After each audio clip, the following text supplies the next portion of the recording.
Great to have you all here at the end of the day. And both of you, thank you for doing this. Of course. Glad to be here. Someone said to me recently that if someone tells you what's happening now, they're not an expert. If they tell you what's happening in the future, then maybe they could be. So I'm going to dive in first and talk about disruption. So as executives at media companies, Jim, we can start with you. What areas are ripe for disruption and who's sort of leading the way? I think every area is ripe for disruption, and we've seen that. We've seen that forever, but the velocity of disruption is increasing, I think, every year. And so, if you're not sort of prepared to rethink what you're doing almost at a drop of a hat, you're going to be in trouble, which is a little unsettling, but nonetheless the reality. And so, now if you look at specific areas, I think the video world is up for disruption. It's being disrupted rather dramatically right now, which is less pain for folks in our position, probably more opportunity. But that's the inverse of that was a few years ago. You had display getting a little bit devalued and programmatic getting increased. And then, the hunt for audiences is always an issue. Of course. Tony? Well, I'll start with, I think the business model, we've seen enough disruption in my lifetime in the media sector, but I think really the way to approach it is, to play off Jim's point, is fearless. You have to lean in to the opportunities that are afforded by the disruption that happens in your sector. And at least at McClatchy, we've really leaned into the fearless nature of our business model and really rethinking what we're doing inside the building and focusing on our core competencies, which is content. And so despite all the disruption, I think we still have something that's differentiated that others can't do. And then, of course, building a culture that also embraces innovation and constant change. So I agree with Jim on the specifics, but I think at a higher level, we need to reinvent our business models. In media, it's so fast, everything is so quick, so innovation feels like it's constant. I'll start with you, Jim. I'd love to hear from both of you, though. Are you leading with a proactive or a more reactive approach? And which leadership skill is more important? Yeah, I think if you're reactive, you're done. Okay. So, hopefully you're proactive. You can talk about being proactive and get it wrong, and that's sort of a norm, not the exception. So, I think as Tony mentioned, being able to sort of pivot quickly and intelligently based upon stimuli is super important. And that's one of the things we always talk about it in terms of being a learning organization. You want to continue to learn all the time, minute by minute, not month by month or quarter by quarter. Absolutely. Are you more of a proactive or reactive? Well, I don't follow the rules, so I'm gonna not pick either. I agree with Jim that proactive is, in fact, the right approach. But given this environment, I think you have to be fearless. You really have to be fearless because the change, today, things will never be as slow as they are today. So you have to, I think, be fearless about what you're not going to do anymore, exiting products, even if it costs you revenue. You have to be fearless about outsourcing, fearless about automation. And I think you really have to lead with what are you the best at and be fearless in doubling down on that. So we've added millions of dollars back to local content in our markets because we believe that's what we do better than everyone else. So I think the fearlessness is the kind of attitude we're bringing to our change to our business model. And what are your sort of core KPIs now, and what should they be for other media companies? Well, I'll start. Jim's an expert at this, so but I'll start with this. At the core of our new business model is digital audience growth. And there's a number of ways to measure that, but we've put the whole organization focused on growing top of the funnel leads. We're on our 11th straight month of double-digit growth, and in this environment, we're one of the only media companies that has that trend. We're up to 70 million unique visitors monthly, and we view that as the start of bringing them down the funnel and monetizing them from a B2C standpoint, whether it's dollars or data. And on the B2B front, we think bringing these people through our collection of content creates a lot of opportunity for monetization. So there's a ton of detailed statistics, but from a high level, we think we're playing from a position of strength with 70 million leads, and it's up to us to monetize those. Great. Yeah, I guess I would sort of echo a little bit of that. I mean, the way we look at it and the way I talk about it within the company is 1, engagement, 2, engagement, 3, engagement, and 4, engagement.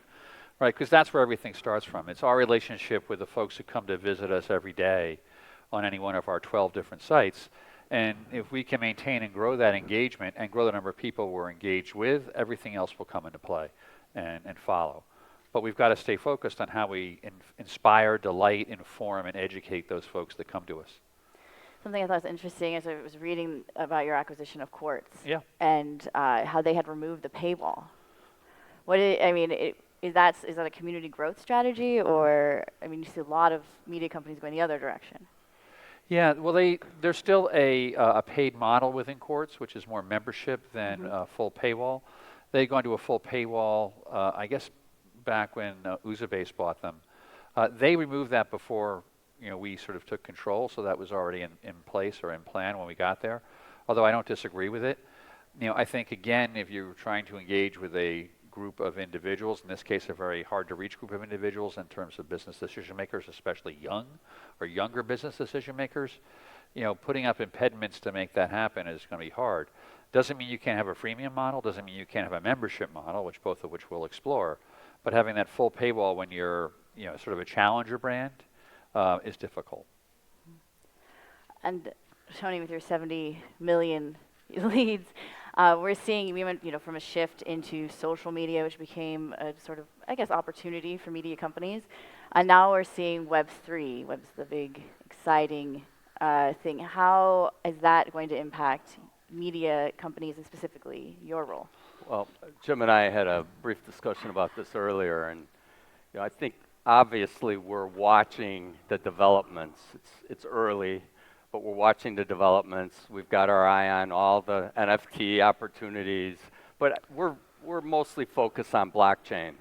And again, I'll echo, I'm going to continue to say, the real job one for us is reinvention of our business model. And we see blockchain as actually a disruptive opportunity for the media space in terms of having a place that publishers could create a DAO, come together, create an environment where trusted content is delivered to consumers.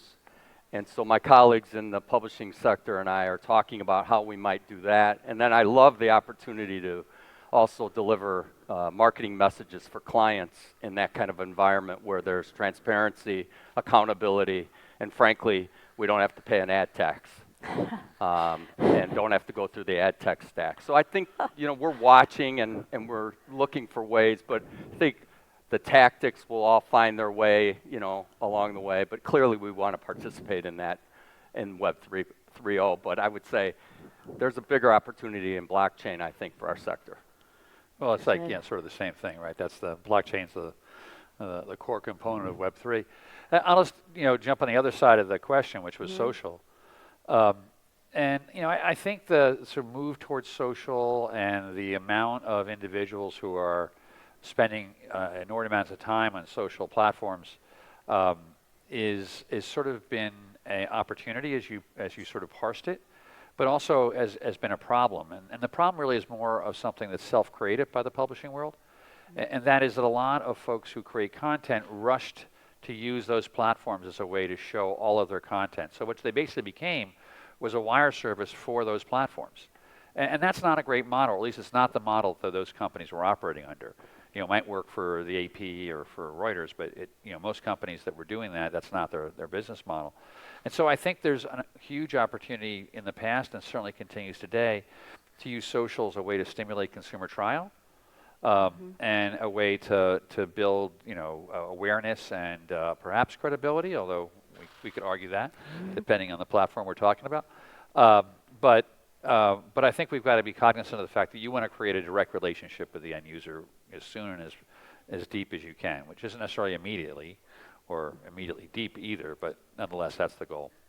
And do you think that with the rise of metaverse, it'll become more difficult to monetize or less difficult to monetize? I think I won't have to worry about it.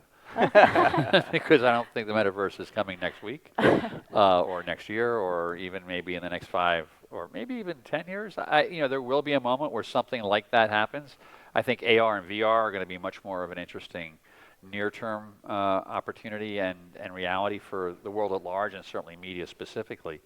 But if you ever read Neil Stephenson or Snow Crash, Well, there's all sorts of issues with the metaverse as well. I think I'll just pile on. Yeah. I think Jim's point about engagement earlier and then social is, this is a fragmented environment for media players, and I think to Jim's point, you have to find a way to connect with these audiences where they are, and then figure out a way to build that relationship and gather data and create consumption intent tools using AI and other things that many are using adjacent to our sector. And I think we need to catch up to that so that as we get that relationship, to Jim's point, engagement, I like your job 1, 2, 3, and 4, but having tools to do that, I think, will be critical at scale. By the way, I had that IP copyrighted. All right, I won't take it then, Jim, I promise. well, speaking of copyright, org agility, something that you talk about a lot. So internally, when you implement changes, whether it's Web 2 to Web 3, let's say it does come tomorrow, maybe it won't. How does org agility play a role, and what is it specifically? Well, number one, I made up the word, but I also have some. I was going to say, what is that yeah, word? what is that, Jim? Trademark. but really, at its fundamental level, I think you have to be acting with speed. So it's to implement ideas quickly and, importantly, pivot frequently, because no one knows people have a sense of the future directionally, but I think flexibility is important. And then I think to do that, you really have to drive home the simple but hard to execute things of a common vision and mission in the organization, followed by accountability and alignment in the organization, followed by great leaders that rally your employees behind the vision that you're going towards. I think your culture has to be more action-oriented, risk-taking. You have to create all of those things. And if you do that, I think, regardless of what sector you're in, you can handle the disruption and you can drive change in your organization. Yeah, it's funny, just to glob on there, we have a set of values for the company. And I won't take you through all of it, so relax. But the first two are do something. And the idea there is when you're faced with a choice, make it.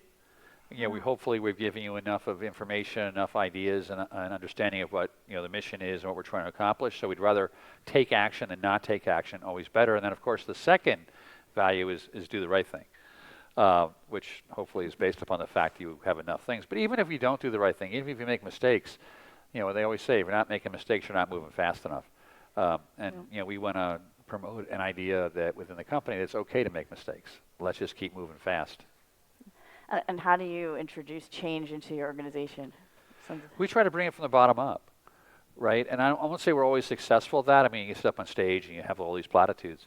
But, I always talk about the fact that I think that great ideas can come from anywhere and do come from everywhere. And again, if folks understand what you're trying to accomplish at the core, in our case, I guess both our cases, engagement. Okay, how are we going to do that better? How are we going to be able to more tightly relate to and inform and have a bond with our folks that are visiting us? And, I don't really care. It could be the guy selling hot dogs on the street outside could have an idea. And if it sounds good, we'll give it a shot. And, again, to Tony's point earlier, if you try that and it doesn't work, okay, maybe we should back away. We can try it again in a month or 2 months, a quarter. But let's not get too, impassioned about our idea because we thought it was going to be great. But if it does work, onward you go. Yeah. I'd just pile on and say, Jim's right. Ideally, you want it to come up from the bottom, and I think having broad strategies and not figuring it all out at the top creates an opportunity for the people doing the work to bring in their own specific idea. And, our line is you'll never make a decision to sink the company.